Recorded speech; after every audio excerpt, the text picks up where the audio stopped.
Okay, so welcome to the third of a four-part, four-point training series. I'm Brianne Durham. I'm the director of Washington Main Street, and we are very happy to be offering these short 30-minute interviews focused on best practices for the Main Street four-point approach. This series kind of came about because I've been hearing from a lot of Main Streeters that this is your year for back to basics, wanting to really reconnect with the things that have made the Main Street movement one that has stood the test of time. Dedicated volunteers, well-oiled organizations, and a focus on our guiding framework. And with that, I'm going to do a very quick kind of overview. So the Main Street approach is truly asset-based community development, in my opinion, at its finest. Framework helps you leverage the things that make your community unique. It's entrepreneurs, it's local history, the built environment, and an engaged public. These things help foster sustainable local economies and connected communities. Today, we are diving into what we in Washington refer to as outreach. This is the Main Street team that answers the question, why we do the work we do in a way that inspires and invites. Now, for those of you who have been students of Main Street for some time, you might refer to this as the organization point, but we have felt in Washington that outreach really defines it better. And as we break it down into these three components, I think you'll see why. So a big part of outreach is, of course, communication. You're really promoting the efforts of your Main Street program. This is defined differently from promotions, which we'll talk about tomorrow, which is really more about marketing the district. But organization is really establishing that identity. Outreach is really establishing that identity for your organization, helping your community to understand what the Main Street approach and philosophy is all about, and describing the dream that you have for your community and how folks can be involved. It's certainly about engagement. You're working with volunteers and partners to build coalitions. You're really fostering this culture of volunteerism, which is one of the things I'm very excited to talk with our special guests today about. And you're really managing the volunteer cycle, especially in terms of just helping people get connected and feel appreciated. And lastly, outreach team is encouraging investment in both the public and the private sector. You're helping to tap into the motivations for giving. You're creating that overall fundraising plan, which in turn helps the board find its role in terms of managing and bringing in finances for the organization.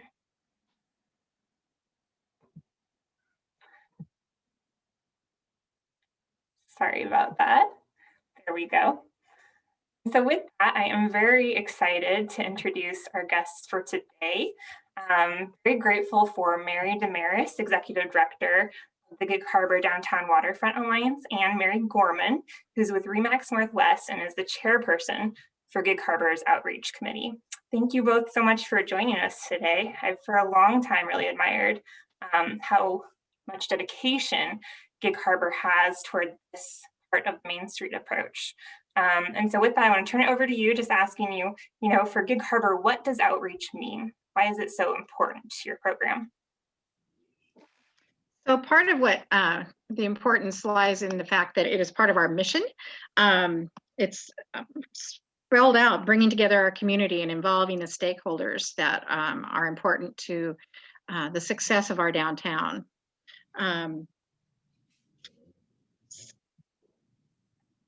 It's also it's a way to get the word out about what the community is or what the organization is doing within the community, and educating people on what Main Street is. And I would say I'm the branding police. I'm always saying, how do people know that we're the ones bringing this to the table? Because oftentimes people can get confused with the city or with the chamber. So I just want to always keep pressing the idea that it's the Downtown Waterfront Alliance that is bringing this event, bringing this, the flower baskets, whatever, just so that people can start to recognize and appreciate what we do. That's huge. And I think that Yes. sometimes people get uncomfortable with the idea of kind of self promotion, but it's super important because if your community doesn't know that the Alliance is doing all of these amazing things, how are they going to know that they can be involved with it? That engagement piece isn't even an option to them if you're not kind of getting the name out there like you do. Right, right. And we're always battling it. And because we're an alliance, we had gone through the branding process a few years back. And, the idea of calling our friends allies was something that I really latched onto, but it's a weird word. It's a really weird word. So we continue to struggle because it looks like ally. So. Definitely takes a dedicated team that is working on that messaging piece. And I want to just add that from my career working in Main Street, I have found this to be the point that is most often neglected, like least likely to actually have a team of dedicated people. Oftentimes, and this is one of the reasons we changed it in Washington from organization to outreach, it's assumed that it's just a function of the board. But it is so much stronger, and Gig Harbor is a great example of this, when you do have a crew that is focused on it year round. So tell us a little bit more about the strengths of your outreach committee in Gig Harbor. I think one of the things that we have done is carefully chosen people to be a part of it. We want a diverse set of skills. We have a graphic designer, we have a former mayor, we have a finance person, and it's just a broad spectrum of different talents that they bring to the table. And it's not a big committee for us, but to me, it's my small but mighty committee. I always say that we're small but mighty. They are very committed to the community as well as to the organization. They've taken the time to learn about Main Street and learn about our organization and what we're doing.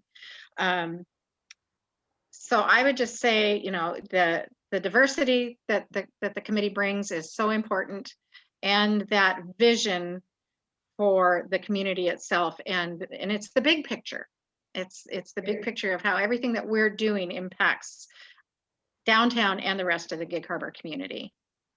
Yeah, and I would add that it's a fun group, and we try to keep it fun. It is all volunteers, and nothing ticks me off more than a non-fun volunteer thing. So we keep it fun so that people want to keep coming back. Nobody on the committee really has a personal agenda. It's not as if they're just pushing one thing. So I think that's a key piece. And creative group, we've got a creative group, so kind of sky's the limit with our group. Mary, you mentioned some of the types of people who are on the committee, but I'm going to kick this back to your committee chairperson, Mary Gorman, and ask, how do you ensure that the volunteers really have input and buy-in and are really actively part of getting your outreach committee's work done? Well, I think that it's like any other good management tactics as far as making sure that people are appreciated. I think the other thing is, sometimes you have to pursue something, to flush it out and really hear that person. One of the other things that we try to do is, by diverse, it's also who they're connected to. So that's part of it is that, as Mary described, these different people from different professions, and they're involved in different things in the town, so they connect with other people. So it just really helps to hear people out, and know that they are part of the committee, and they're, we're not just kind of coming with an agenda and rubber stamping everything. It's a little bit of a think tank when we get together. Seems like there's very much like a creative process that you go through in meetings as well, which is very active. Yeah.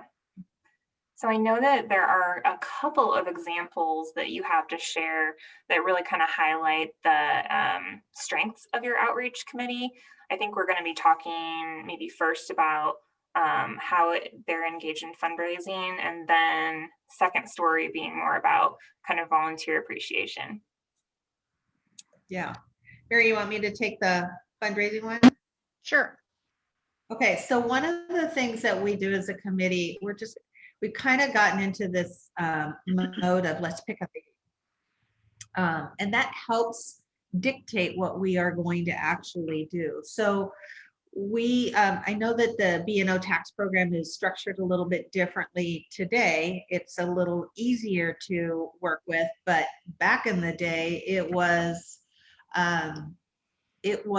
this scramble that people had to be up at midnight on New Year's Eve of all times to go online and try to claim a donation. So that's not something you can just ask somebody to do the week before. You really have to prepare them. And the more we talked about it, it's like, it's going to be a race. And there was our theme, the race theme. So we actually gathered a number of folks together at one of our supporters' homes, and he does always a nice, lovely party for us. And we gave everybody, instead of name tags, we gave them racing bibs. And they pinned them on. They had no idea why they were doing it, and their names were on the racing bibs. So obviously they were intrigued. And as the night wore on, we gathered everybody together and we said, so you're probably wondering why you're wearing racing bibs. And it's like, because we're going to introduce a race. And we outlined this ridiculous program that we had to go through to get everybody up at midnight. And we just said up front, hey, we're going to do some coaching along the way. And we told them that we would be sending emails, asking them about who was going to be up at midnight and how much they were going to be offering as a donation. And, just all those things. Do they have all the proper logon information? So rather than giving it to them all at once, we spread it out in a campaign and literally wrote the campaign in a single day. Here's all the emails that are going to go out.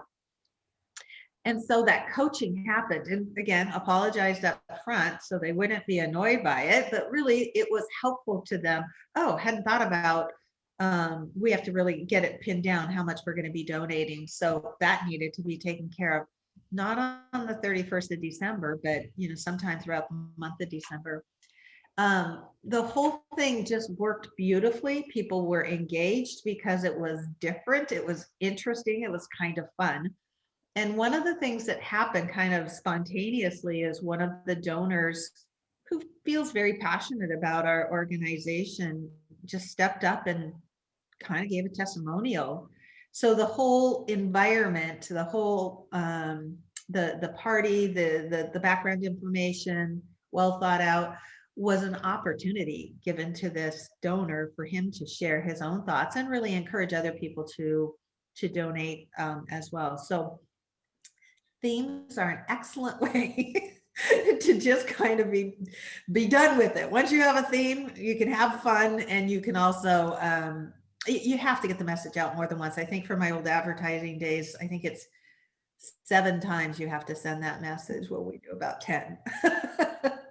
Well, and what we utilized was kind of a ready, set, go theme on the email campaign. And the earlier ones, the subject line was ready. And then as we got closer and closer, it was set. And then I sent one out at midnight and it was go. And I would actually get emails back from my donors saying, got in there, so at midnight, they would be emailing me. We have boring people that donate, apparently, that they're at the computer at New Year's Eve. Well, you made a really not fun situation as fun as it possibly could be. But I think one of the other things that you did is, as the outreach team, you actually, I think a lot of people think of donor management as just a one-on-one type, and sometimes that's super effective, but your group actually plans events for donors to come together. That's what you're talking about, sort of the spontaneous testimonial being so powerful, is that there's actually relationship building amongst donors. And really significantly, the board was not disengaged from that. They were still there kind of cultivating those relationships. But how much more fun and how much easier is it to attend an event, be social with donors, than to be given a list, as we so often do, cold call these 5 people. So I think that's a really great example of an outreach team kind of setting the stage for the board also to be involved in kind of donor curation. Absolutely. And they enjoy it. They all had attended as well. So To be honest with you, though, that was several years ago, Mary. What was it, about 4 years ago, 5 years ago that we started doing that? And then it kind of got to be that we had almost an automatic program that was running. And now with the new caps that are being implemented, we kind of have to get busy again. So we're constantly evaluating how we go about doing it and not just, you know, sitting back in our laurels. But we'll probably follow a similar kind of a thing. As you were just saying, we'll probably gather people together so that, you know, the donors can learn from each other. Mm-hmm. So thank you for that. First of all, I think that's a really great, very clear example of how an outreach team can be engaged really significantly in fundraising. What about sort of the volunteer engagement piece? What's one example of how Gig Harbor just really excels in that? Well, first I want to say we have an incredible cadre of volunteers, because on a normal year, we have over 3,000 hours of volunteer time donated to the Alliance. And even last year, the odd year, we had 2,000 hours. So we still had a lot of support, even in a very awkward time of living. But what happened was we used to do individual events as thank yous to all of our volunteers. The Flower Basket volunteers would have an event, and the Farmers Market volunteers would have an event, and the Walking Tour volunteers would have an event. And we thought, this is kind of crazy. This is getting expensive for us to be funding this. So we decided to combine it and do a large volunteer appreciation event. And we now actually even combine it with our annual meeting, so that our audience is there's a further reach to the community. But we really wanted to have an opportunity to call out the hard work that these volunteers all provide for the Alliance.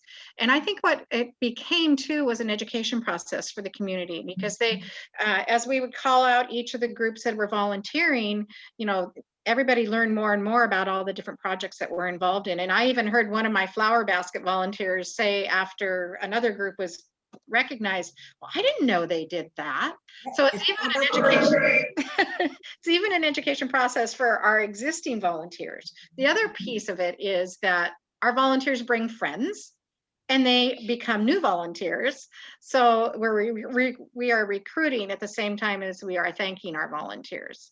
And it might involve wine or mimosas or something along that line, so that we can toast, because we have to be able to toast all of their hard work and efforts.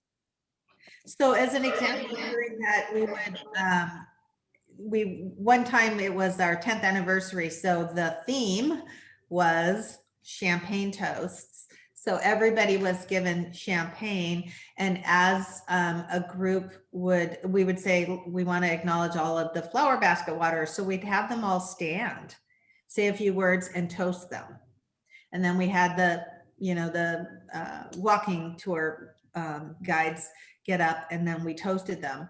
The other thing that we did at that party was we have the 4 points, and we identify them by color because we use, and I'm going to get into the weeds as far as how all related to your branding. Yeah. So we have 4 different colors. And again, we want to have the board members engaged. So we set up 4 different champagne stations, and each one had a different flavor and therefore a different color. And we, rather than, you know, Gary not having anything to do and just out mingling, he was behind the bar of one of those stations. So it gave him an opportunity to engage. So just kind of layer upon layer, we built that theme up. And actually, again, it kind of wrote itself. Once we chose the theme, we kept coming up with new ideas on how to do things. Again, with the themes, yeah. Such a strong tool, truly. Because I thank you again for inviting me to that first event with the champagne toast. It was one of the best that I've been to in terms of like a Main Street appreciation event. There were, like you're saying, Mary, it hit so many notes just in terms of getting people excited and engaged, and people want to know that they're part of something bigger. You know, if you are on the Flower Basket committee, that you know that that's one piece of this huge impact that the Alliance is making. That's really motivating. So I think what you did with this just kind of referring back to those kind of 3 buckets under outreach, you really hit both the communication piece, explaining the mission of the organization, as well as the engagement piece, just by recognizing and celebrating your volunteers. So just all in all, it just hits so many important notes. And it's just one of the many kind of volunteer engagement activities I know the Alliance does every year.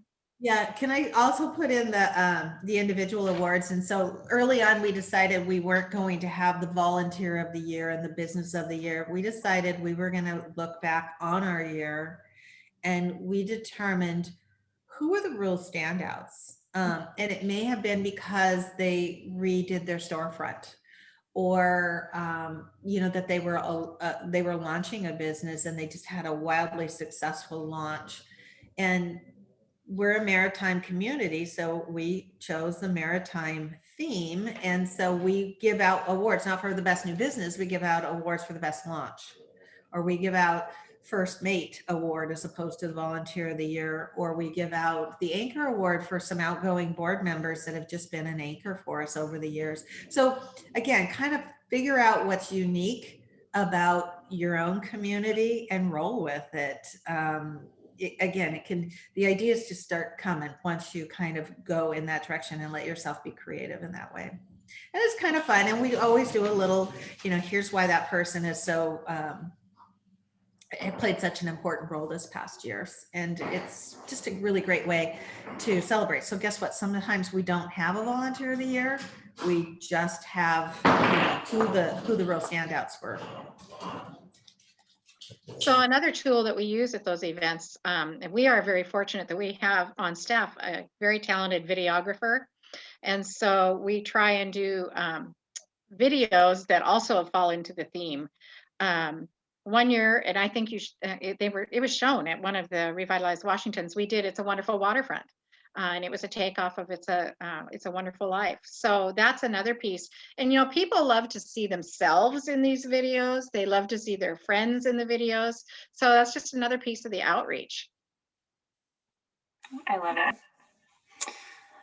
So kind of to wrap us up with potentially the biggest question, what kind of guidance might you give if there's a Main Street program that is starting their outreach committee maybe for the first time, or as a lot of them may be doing, kind of rebooting it? Where would you suggest they start, put their energy? What would you tell them? I mean, from both Mary Damaris staff standpoint, and I would love to hear too, Mary Gorman, what you would say to the volunteers that might be joining that committee. So I think one of the key things is passion for the community. You want to have somebody there that loves the community, wants the best for your community, but is not bringing any personal agendas to the table, that they're there for the bigger picture, for the good of all, and for the good of our organization.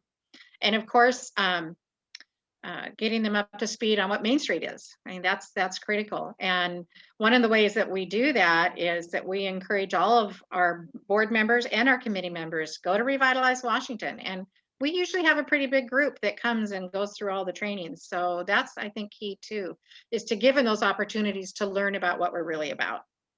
Really good point.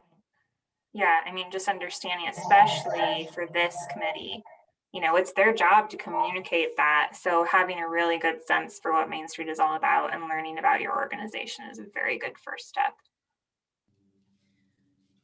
Yeah, and sorry, there's a guy mowing the lawn outside, so I have to go. I would also echo that, and part of why going to Revitalize Washington has been successful for us is that we get together.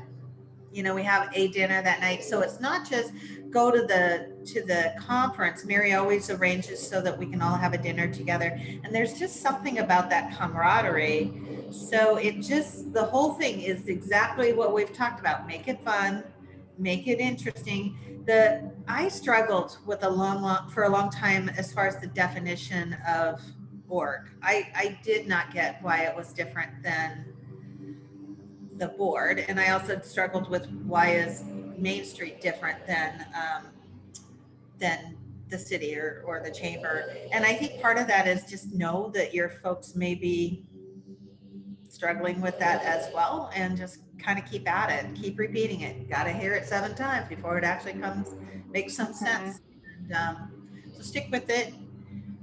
And so part of that is also make sure that you're staggering your committee so that you have people cycling in and out at different times so that you have some more experienced people, but bringing creative new ideas throughout. So be a little more strategic, kind of step back a few steps and really look at your committee and where it's at and how our people are doing. If somebody needs to step off, great. Now get somebody new in and start staggering things. And Good also be sure that you have a board member on your committee. We have board members on every single On committee. every committee. Every board member serves on a committee. And I will say that is a very good Main Street best practice to have at least one board member on every committee. Yeah. And we have them own it too. So kind of back to that volunteer party where we had each of them hosting a different bar, each color or each cocktail represented a different part of a different piece of the four-way. I keep wanting to say four-way test. I'm a Rotarian. So 4-point approach. Anyway, and so then that was their job. They were supposed to speak to economic vitality. Yeah. They would speak to promotions when they were presenting their drinks. And so it was just an educational piece as well. Well, and one of the things, just briefly, that the three of us have talked about before is that, you might not have a fledgling outreach committee just launch right into hosting a big fundraising event. That is like slightly more advanced, a great goal to shoot for. But in just maybe a few words, are there any sort of like first steps that you might suggest a new outreach committee take on, or first kind of work plan goals? What do you think, Marion? Well, I think getting them together in the meeting and getting some bonding going and creating a foundation to the committee is really critical. And again, Gig Harbor seems to be all about fun and wine and all of that. And that's kind of what we do. I mean, we get together, we have fun, and even if it's not discussing actual topics that we would normally discuss, but just, I think, Mary, when we were talking in preparation, you said one of the things, I think yesterday, you said, everybody likes each other. Well, we're fortunate in that. We know that isn't going to happen all the time, but that makes it easier. And so, you want to get that combination of people that is going to come together and really move forward and be a strong supporter of the community, of the organization, of your staff, all of it. And I would also say to give everybody a role. So kind of the divide and conquer, maybe to answer Brianne's question as far as how do you start? Well, don't put it all on the committee chairperson. Make sure that different people, and it's always surprising. We have one woman on our committee, and then I've known her for a while, and she ended up stepping up to do those volunteer awards. She was like a doggone comedian. It was hysterical what she was doing, and we never would have known that had we not divvied up the work so that it's not the same people each time. So, yeah, I don't know about a specific project. Well, that's okay. We're not giving any sort of prescription here, but I do think that more of the volunteer kind of appreciation or like helping the board toward an annual meeting or annual awards would be really good kind of first initiatives, partly because they're helping the committee members build relationships with the board and partners and donors so that you can get to the point where you've got this just really stellar group that is confident with some of the more major initiatives. Right. So that you can then evaluate and just keep improving, because the target keeps moving year after year. So you're right. We just had a couple of really successful annual meetings. And meanwhile, the volunteer events were going on kind of on the side. They were just gatherings. And then it's like, gosh, wouldn't it be great to be able to share with them? So that's when we combined the two. And it just grew from there. So, yeah. And I think one more point I'd like to make is that you do not want to waste anybody's time. You want to make the meetings deliberate, and any gathering deliberate, but don't waste their time. Everybody has too many meetings as it is. Well, and that's the perfect segue, Mary, because no surprise to me, we were able to talk about this for more time than we had allotted today.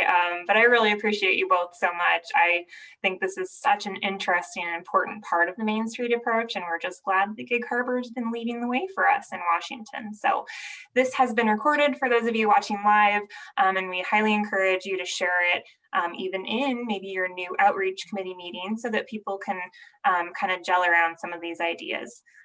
So for those of you live, we will see you tomorrow for the last of this 4-part series where we will discuss promotions with Mount Vernon.